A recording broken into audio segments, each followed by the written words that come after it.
정부는 2030년대 중후반 우리 기술로 원자력 추진 잠수함 진수가 가능할 걸로 내다봤습니다.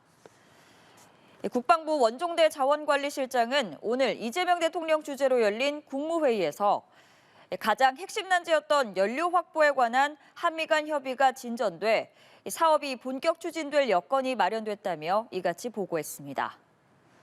원 실장은 원잠에 탑재될 원자로, 무장체계 등 핵심 기술을 확보 중이라며 이러한 핵심 기술에 이미 보유한 재래식 잠수함 건조 기술, 그리고 국가 역량을 결집하면 우리 기술로 원잠 건조가 가능할 거라고 판단했습니다.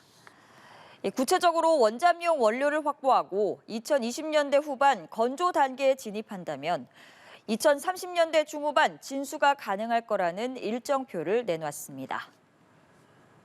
한미 국방장관은 오늘 서울에서 한미 안보협의회의를 개최했습니다. 회담 이후에 열린 공동 기자회견에서 피트 헤그세스 미 국방부 장관은 한국의 핵추진 잠수함 도입을 적극 지원하겠다고 밝혔는데요. 다만 구체적인 추진 과정은 아직 말할 수 없다고 말했습니다. 지성림 기자입니다. 안규백 국방부 장관과 헤그세스 미국 국방부 장관은 용산 국방부 청사에서 한미 안보협의회의를 열고 군사 분야 현안을 논의했습니다. 헤그세스 장관은 회담 직후 공동기자회견에서 트럼프 대통령이 한국의 핵추진 잠수함 도입을 승인한 것을 다시 한번 확인한다며 군 당국에선 최선을 다해 적극 지원할 것이라고 밝혔습니다. 이어 트럼프 대통령은 동맹의 능력 제고를 원한다며 그런 차원에서 대한민국이 더 강력한 능력을 갖추는 것에 대해 마음을 열고 승인한 것이라고 설명했습니다. 다만 헤그세스 장관은 구체적으로 어떤 승인 과정을 거치는지 자세한 말씀을 드리는 건 적절치 않다며 앞으로 양국이 선의를 갖고 계속 토론해 긍정적 결과를 끌어낼 것으로 확신한다고 말했습니다. 오늘 SCM 회의에서도 핵잠수함 관련 논의가 있었지만 구체적인 합의에 이르지는 못한 것으로 전해졌습니다. 안규백 장관은 기자회견에서 한국의 자체 핵무기 개발이나 미국의 전술핵 재배치 가능성은 없다고 선을 긋고 한반도 비핵화는 흔들림 없는 약속이라고 강조했습니다. 그러면서 우리는 핵무기를 가질 수 없기에 미국의 핵과 한국의 재래식 무기를 통합하는 CNI 체제가 구축된 것이라고 설명했습니다. 한편 헤그세스 장관은 주한미군 역할과 관련해 대한민국을 지키려는 의지가 분명히 있다면서도 동시에 역내 다른 비상사태에도 대처할 수 있는 유연성 제고가 필요하다고 밝혔습니다. 연합뉴스TV 지성림입니다. 정부가 한미 관세 협상 마무리 절차에 속도를 내고 있습니다. 이르면 이번 주 안에 합의 결과를 문서화해 발표할 전망이라고 대통령실이 밝혔는데요. 양국 대통령이 전격 합의한 핵추진 잠수함 도입 문제도 문서에 담길 가능성이 제기됩니다. 이다현 기자입니다. 이재명 대통령과 도널드 트럼프 미국 대통령의 정상회담을 통해 타결한 한미 관세 협상이 곧 마침표를 찍을 것으로 보입니다. 무역과 안보 관련 양국의 합의 사항을 담은 MOU와 공동 설명 자료인 팩트시트 작성 작업이 마무리될 예정이기 때문입니다. 대통령실은 이르면 이번 주 안에 발표가 가능할 것으로 내다봤습니다. 양국 간에 이견이 크게 없는 상황이기 때문에 팩트시트는 이번 주에 마무리될 것으로 보인다, 이렇게 말씀드릴 수 있고요. 주요 쟁점과 관련해 최종 문안에 담길 구체적인 문구에도 이목이 쏠립니다. 정상회담 후 일부 합의 내용을 두고 양국에서 다른 해석이 나왔다는 점에서입니다. 김용범 정책실장이 반도체도 대만과 비교해 불리하지 않은 관세를 적용받기로 했다고 발표하자 하워드 러트닉 미국 상무장관은 SNS에 반도체 관세는 이번 합의의 일부가 아니다라고 적어 불씨를 남겼습니다. 무엇보다 이재명 대통령이 공개 요청하고 트럼프 대통령이 곧바로 승인한 핵추진 잠수함 건조 문제가 명문화될지 주목됩니다. 북한이 핵잠수함을 발표한 시점에서 저희가 좀 더 거기에 상응하는 준비와 대비를 해야겠다라는 것을 중국과 미국에 설득한 결과라고 답변드리겠습니다. 핵추진 잠수함 도입에 중국이 다소 불편해할 것이란 우려가 있었지만 이후 한중 정상회담에서 우리 측 설명에 설득이 됐다는 판단이 나온 만큼 한미 팩트시트에도 관련 내용이 포함될 것이란 전망에 힘이 실립니다.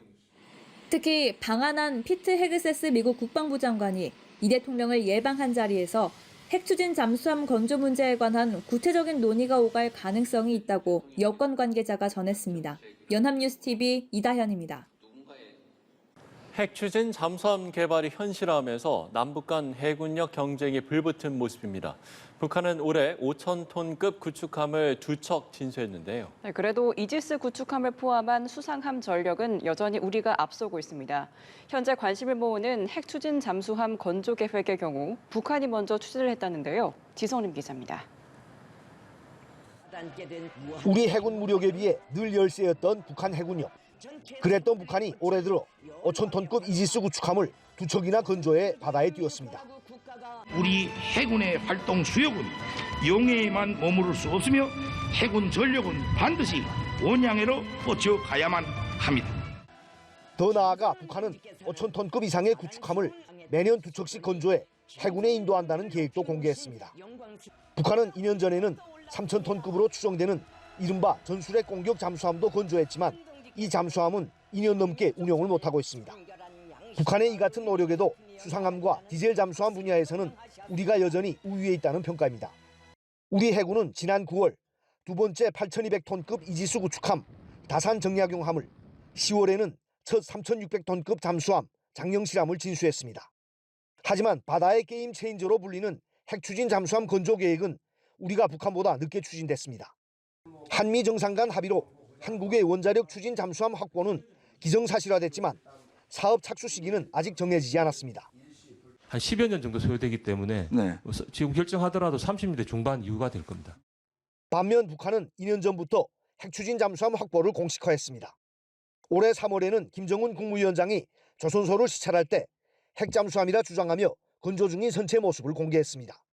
내년 초로 예정된 노동당 9차 대회까지 완성하는 건 어렵겠지만 2031년에 열리는 10차 당대회 이전에는 핵 잠수함 진수 행사를 열 거란 관측이 나옵니다.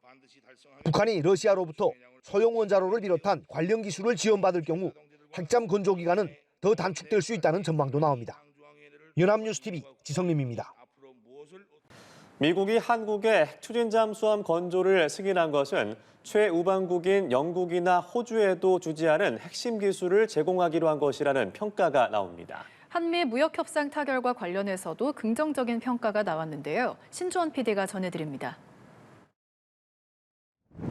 미국의 핵 잠수함 기술은 미군이 보유한 가장 민감하고 철저히 보호되어 온 기술 중 하나입니다. AP통신은 도널드 트럼프 미국 대통령이 한국의 핵 추진 잠수함 건조를 승인한 것은 극비로 유지해온 기술을 제공하기로 한 것이라고 평가했습니다. 특히 최우방국으로 꼽히는 영국, 호주와 체결한 핵 잠수함 협정에서조차 미국의 직접 기술 이전 내용은 없다고 짚었습니다. 이번 발표가 미중 정상회담을 앞두고 나온 점도 주목됩니다. 트럼프 대통령이 한국의 핵 잠수함 확보 필요에 공감한 것은 북한과 중국에 대한 대응을 염두에 둔 것일 수 있다는 분석이 나옵니다. 한미 무역협정과 관련해서도 외신은 일본보다 더 많은 양보를 얻어낸 주요 외교 성과라고 평가했습니다. 뉴욕타임스는 한국이 일본보다 더 많은 양보를 얻어냈고 전반적으로 덜 부담스러운 협상을 성사시켰다면서 이번 협상이 이재명 정부의 외교정책상 주요 성과라는 전문가의 발언도 함께 전했습니다. 월스트리트 저널과 블룸버그 통신 등도 이번 합의를 깜짝 성과로 평가했고 로이터 통신은 이번 협정이 무역 의존도가 높은 한국 경제의 불확실성을 해소할 것으로 기대된다고 전했습니다.